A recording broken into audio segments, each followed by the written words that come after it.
Queridos irmãos e irmãs, graça e paz em Cristo, saudações fraternas, saudações de irmão. É terça-feira, nós mais uma vez estamos conectados na nossa devocional e nós vamos cantar, vamos buscar a Deus juntos, ler na sua palavra e juntos aprender da Escritura Sagrada.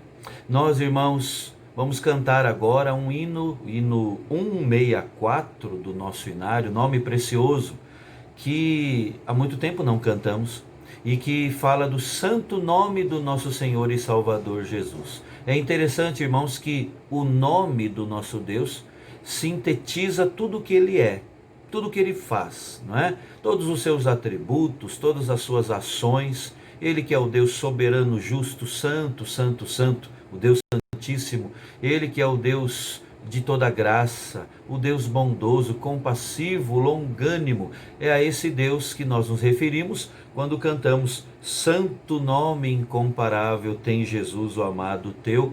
E o coro diz assim: nome bom, doce a fé. É uma expressão poética, não é? Que fala que ele então é algo agradável, faz bem para a nossa alma, doce a fé, a esperança do porvir. Vamos cantar juntos?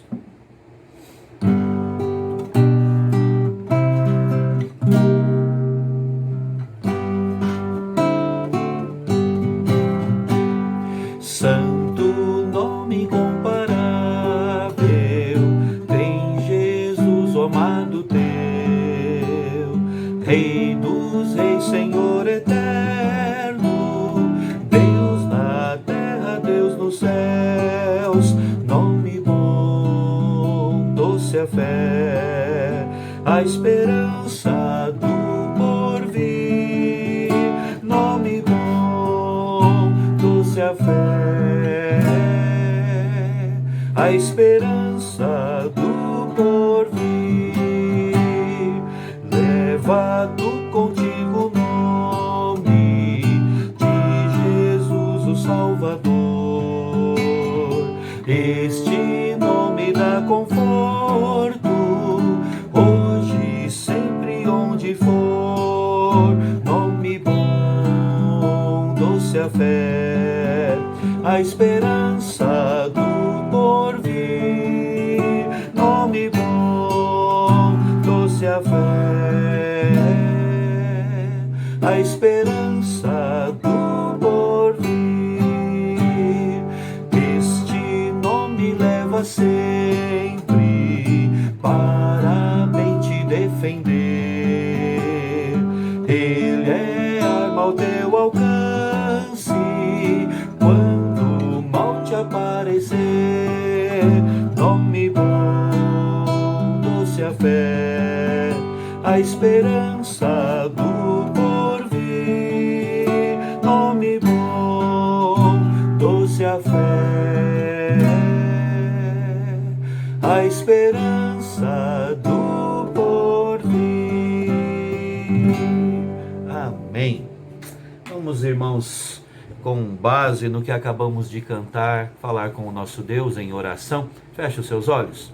Querido Deus, nosso Pai, nós te louvamos nesta noite por estarmos, ó Deus, te buscando, por podermos cantar, ó Deus, o que a tua palavra nos ensina, que quando o teu nome é conosco, ou seja, quando o Senhor está conosco, nós temos a esperança do porvir.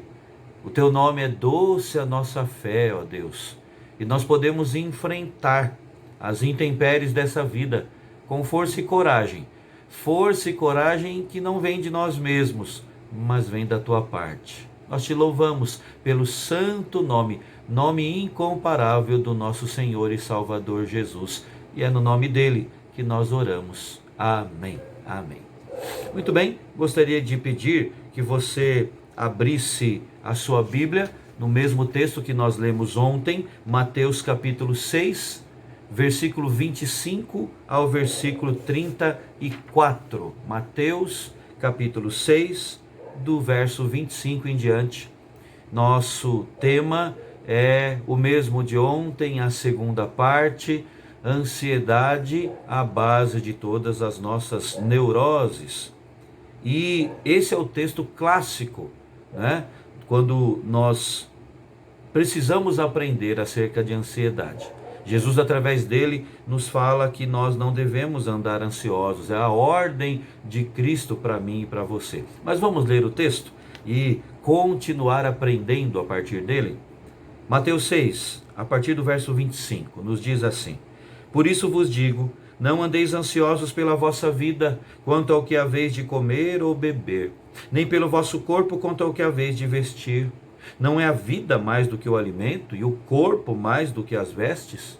Observai as aves do céu, não semeiam, não colhem, nem ajuntam em celeiros, contudo vosso Pai Celeste as sustenta. Porventura não valeis vós muito mais do que as aves? Qual de vós, por ansioso que esteja, pode acrescentar um côvado ao curso da sua vida?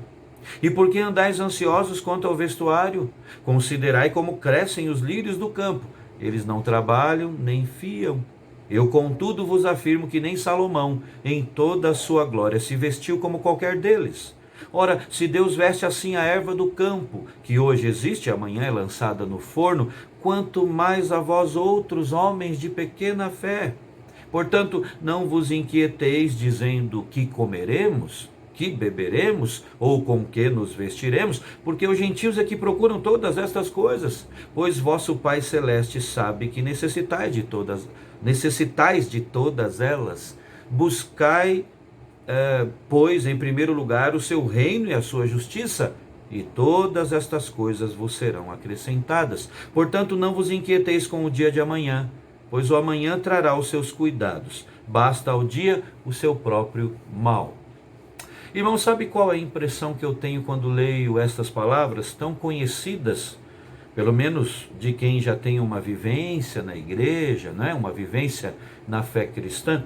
Minha impressão é de que nós estamos lendo algo que para nós já é banal, que de tão conhecido já perdeu o sentido, perdeu o forte apelo desse texto. E precisamos clamar a Deus, porque é a palavra dele, não é? Palavra que não caduca, né? Que não perde a validade, palavra sempre atual, palavra viva, palavra do céu para mim e para você. Então vamos relembrar com isso em mente o que nós vimos ontem. Em resumo, falamos que a ansiedade tem tudo a ver com duplicidade, não é? É um transtorno que surge no nosso íntimo por causa das preocupações com as múltiplas tarefas do nosso dia a dia. Vimos que o ansioso sofre por antecipação. Falamos também que a causa da ansiedade pode ser também colocada como causas. São múltiplas as causas, variadas, causas internas, causas externas. Aqui nós vemos Jesus falar acerca da falta de fé em Deus, por conta da preocupação com o que é material, por conta também da avareza e do medo quanto ao que é aqui da terra. Ele nos alerta aqui quanto à preocupação em ganhar, em acumular, e também quanto a nos cuidarmos do medo de perder aquilo que nós juntamos nesta terra, nesta vida, não é? Jesus diz que é impossível viver assim. Se nós vivermos assim, nós vamos continuar sempre ansiosos, porque o nosso coração foi programado por Deus para amar somente a um Senhor. E quando nós atiramos para tudo quanto é lado, quando nós nos distraímos e buscamos várias coisas, nós inevitavelmente vamos desprezar outros senhores. E o nosso coração vai estar carregado de duplicidade, vai ser tomado pela ansiedade. Então, nós vimos que, primeiramente, a falta de fé em Deus nos leva a buscar, assim, apenas as coisas daqui da terra e a não pensar nas coisas do alto, que nos trazem de verdade a paz. Mas, continuando a partir do que nós vimos ontem e indo mais à frente, nós vemos aqui no texto lido que Jesus ensina uma segunda causa para a ansiedade: o medo do futuro. O medo do que pode acontecer. E é claro que isso é verdade, não é? Porque, como falamos, o ansioso sofre antecipadamente. Ele sofre por antecipação, por coisas que poderão ou não acontecer. E ali já está o ansioso, quem sabe até roendo as unhas, com o coração acelerado, por algo que nem está na sua mão ainda. Aliás, justamente por isso, né? Por não estar na sua mão, o medo do futuro. A ansiedade se origina do medo ou da ameaça de não satisfação das nossas necessidades básicas. Não é isso que Jesus diz aí nos versos que lemos? Ele disse: não andeis ansiosos pela vossa vida quanto ao que haveis de comer ou beber, nem pelo vosso corpo quanto ao que haveis de vestir. Os discípulos estavam ansiosos ali, irmãos, preocupados ali com o atendimento das suas necessidades fundamentais, né? Comer, beber e vestir eram as necessidades consideradas necessidades básicas na sua época. E eles estavam com o coração tomado de preocupação por essas coisas. É interessante que hoje se considera, de uma maneira geral, que todo ser humano possui mais necessidades básicas do que apenas essas três, do que apenas comer, beber e vestir. Considera-se que nós possuímos 6 necessidades básicas que precisam ser satisfeitas. Eu não sei se concordo com isso, mas vamos lá, não é? É dito que nós precisamos ter a necessidade de identidade suprida, ou seja, de saber quem nós somos. É falado também da necessidade de sobrevivência, de continuar existindo, da necessidade de segurança física, emocional, econômica, e aí vai. É falado também pela nossa sociedade da necessidade sexual, que é uma expressão de amor, da necessidade de significado, de valor próprio, de autorrealização, né? De realizar, de alcançar objetivos nessa vida. E de novo, eu acho que nós não precisamos tanto disso, de tantas coisas para sobreviver, viu? Eu acho que o comer, beber e vestir sintetiza muito bem aquilo que de fato é básico, que de fato é fundamental para vivermos. Mas eu concordo que nós podemos falar dessas tantas outras necessidades como sendo básicas por um seguinte fato: porque a busca da satisfação de cada uma delas tem sim gerado ansiedade, tem sido um polo gerador de ansiedade, porque as pessoas enxergam isso como sendo necessário. Humanamente falando, é comer, beber e vestir. O que temos a mais é graça adicional da parte de Deus para nós, não é? E a suprema necessidade das nossas vidas é de ter o próprio Deus à nossa frente, ao nosso lado, Deus conosco. Muito bem. Agora, nós podemos continuar a analisar esse texto e responder a uma pergunta: como vencer a ansiedade? A Bíblia nos apresenta 2 maneiras para vencermos a ansiedade a partir desse texto aqui. Primeiro, praticando o ensino bíblico. Praticando o ensino bíblico. Irmãos, a Bíblia não nos foi revelada e não chegou às nossas mãos para apenas nos informar, mas sim para nos transformar. Então, praticando o ensino da Escritura Sagrada, há uma mudança na nossa cosmovisão, na visão que nós temos da vida, sobre nós mesmos. Falamos isso na mensagem do culto da manhã, não é? De anteontem, domingo. Nós tivemos ali a volta das atividades presenciais na Betel e pudemos falar da cosmovisão dos discípulos no caminho de Emaús. Irmãos, a palavra de Deus muda a nossa cosmovisão. Precisamos dela. Praticar o ensino bíblico nos ajuda enormemente a vencermos a ansiedade. Jesus apresenta 6 razões pelas quais nós não devemos ser vencidos pela ansiedade, ao contrário, devemos vencê-la. E são argumentos muito simples. Nós também abordamos no culto do último domingo, né? Que Deus trabalha mais normalmente com o que é simples. Ele usa todas as coisas, utiliza todas as circunstâncias, mesmo aquelas mais estrondosas, né? Mas normalmente ele trabalha com coisas simples. E aqui nós temos argumentos simples de Jesus que muitos desprezam por isso, sabe?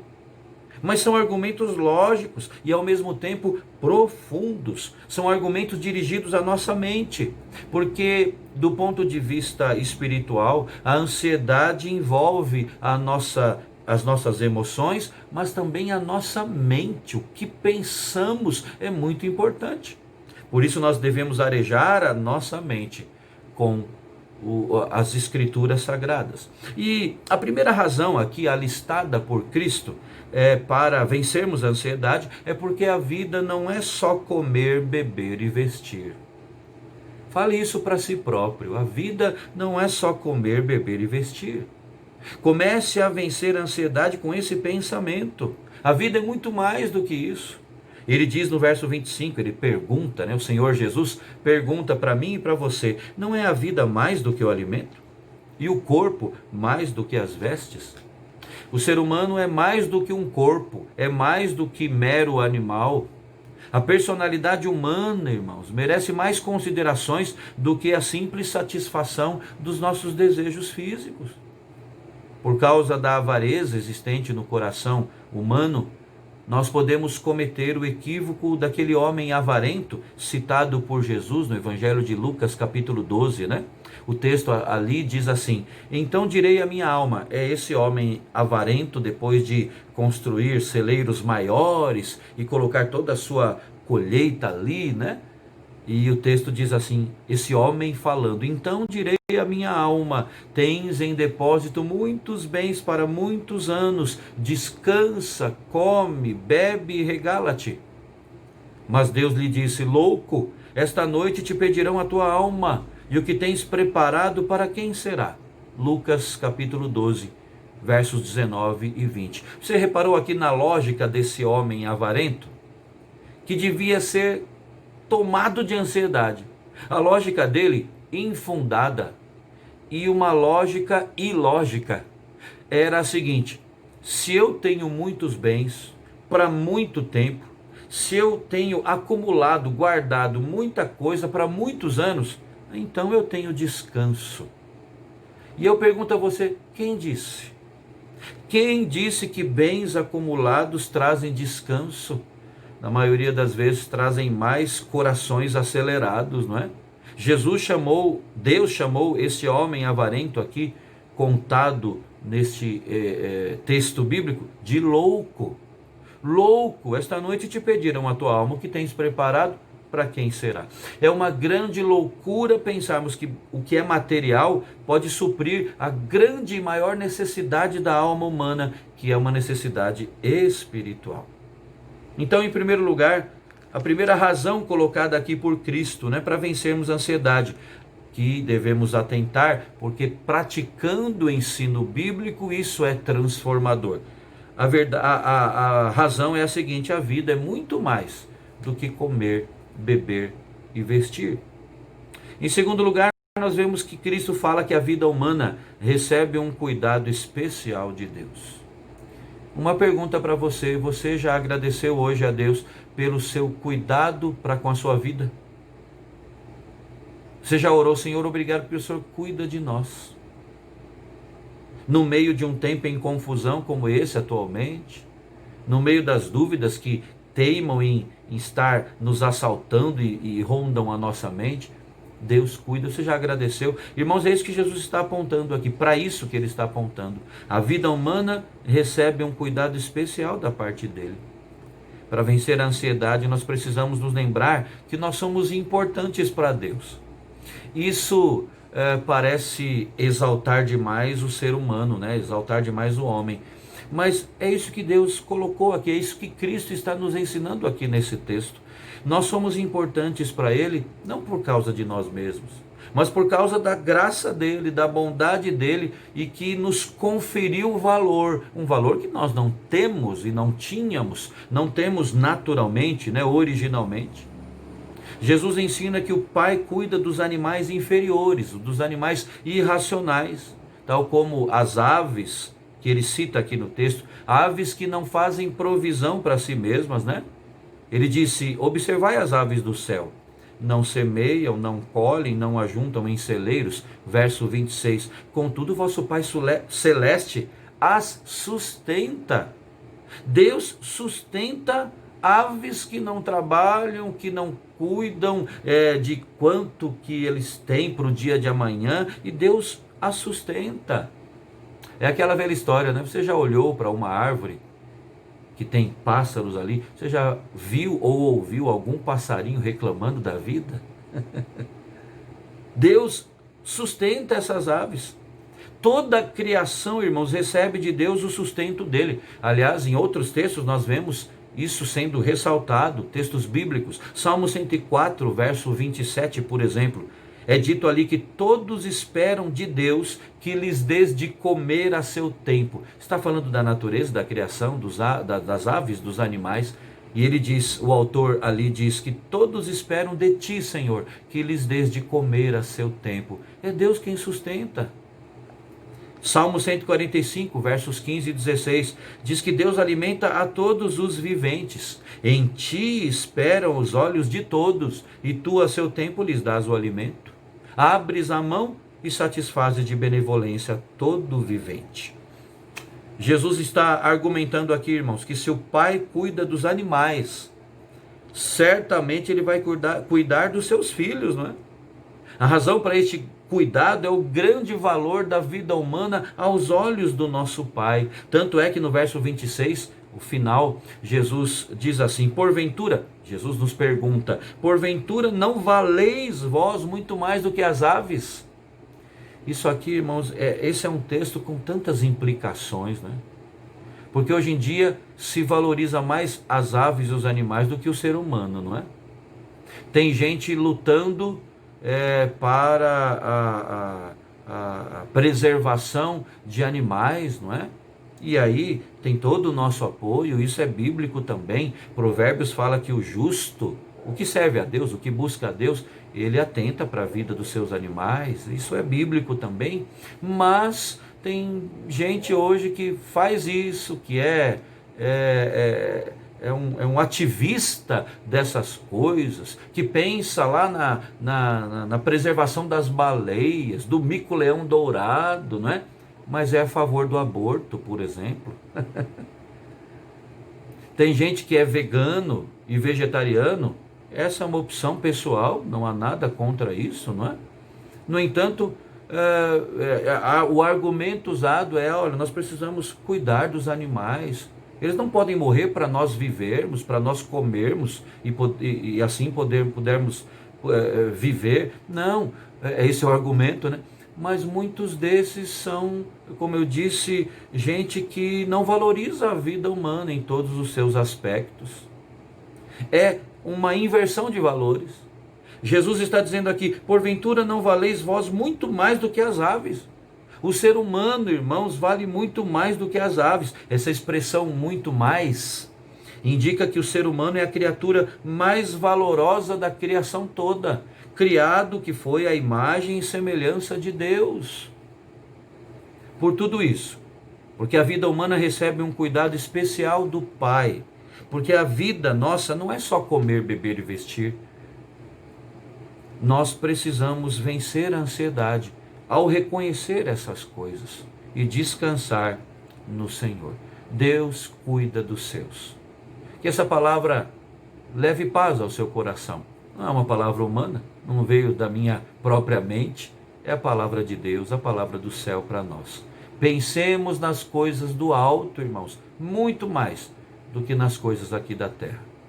Vamos orar agora com os nossos queridos, vamos rogar a bênção do Senhor sobre as nossas vidas, nossas famílias, sobre a nossa sociedade que tanto precisa nesses dias turbulentos, né? E não esqueça de interceder pelos enfermos, pelos profissionais da saúde, não é? Pelas vacinas que estão sendo produzidas, que tudo esteja sendo dirigido pelo nosso Pai, o nosso Pai que cuida dos seus. Deus abençoe a sua vida. Até o nosso próximo estudo, se assim Deus quiser.